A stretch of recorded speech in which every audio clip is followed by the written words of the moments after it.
Good morning. It's Pamela here this morning. It rained. It's really beautiful this morning out there. As I thought of George Floyd, I thought of a lot of things this morning. Thought about my life.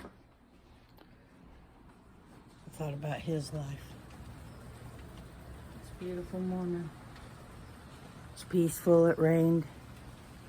As I thought about George Floyd and how he laid there and couldn't breathe. Reminded me so much of where we've come, and sometimes you just don't have a lot of words, you know. But I've got some words and I got some breath this morning, George. And for everyone that's ever suffered racism, I know I have in my life.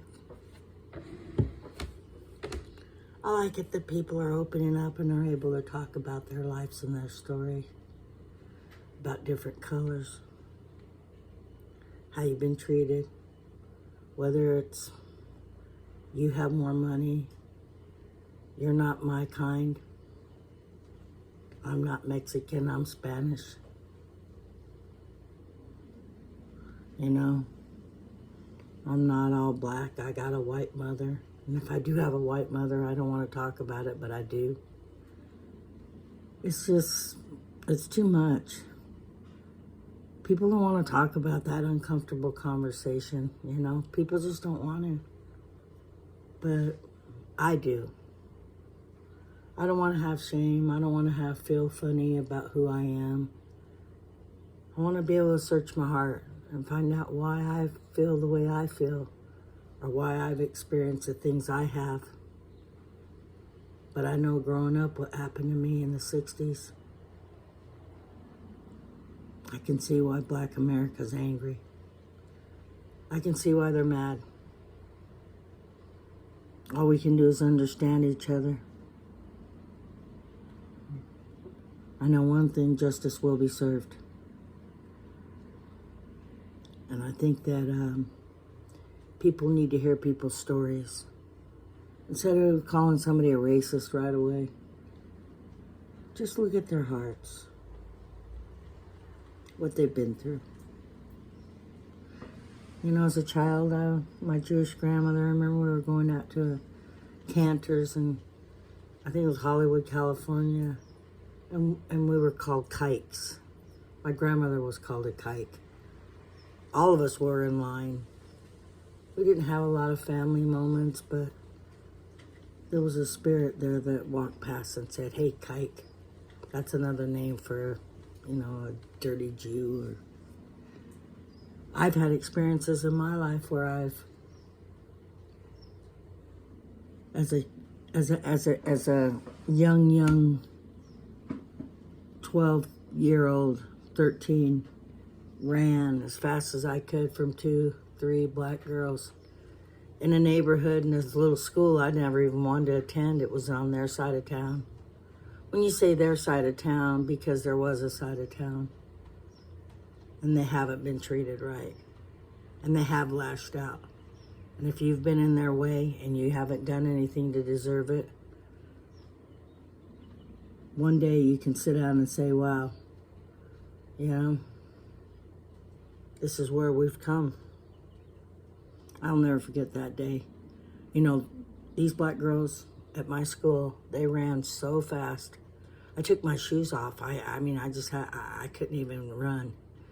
It was their neighborhood, empty lots I was running through it from school. Just sparked really fast. We were all talking. It was in the late 60s, early 70s. And next thing I knew, I was running. I had to run pretty far to get to a store. And the store I ran and ducked out of was a liquor store. And just like a movie, like yesterday, I was so terrified running because they were going to whoop my ass. And it was for nothing, you know. So I'm standing in this liquor store. I didn't have any money. I ran from this school I had to go to in a rough part of town in California, Pasadena. And I ducked out. I mean, the store, you know how sometimes corner stores and markets in California and different places, the door's on a corner. So I just ducked out and went in it as fast as I could and stood in front of the candy, terrified. And just like I said, a movie, I don't know if he was Italian or something. He said, "You gonna buy something?" And I was like, "No." So I peered out the door because it was like, then leave, you know. And they were gone. And as I walked and left there, I never thought I'd sit here today at 63 years old and talk about how I have felt in America with injustice. But you know, there's a lot to say about a lot, so people after a while get tired of being treated bad.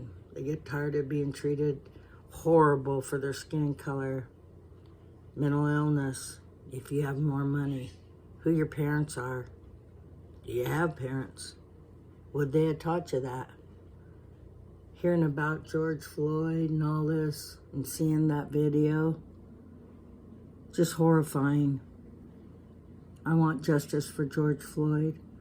And I sure love the way the National Football League stood up and talked about taking a knee and how he did at LeBron's for all the people that have been killed and murdered by white cops.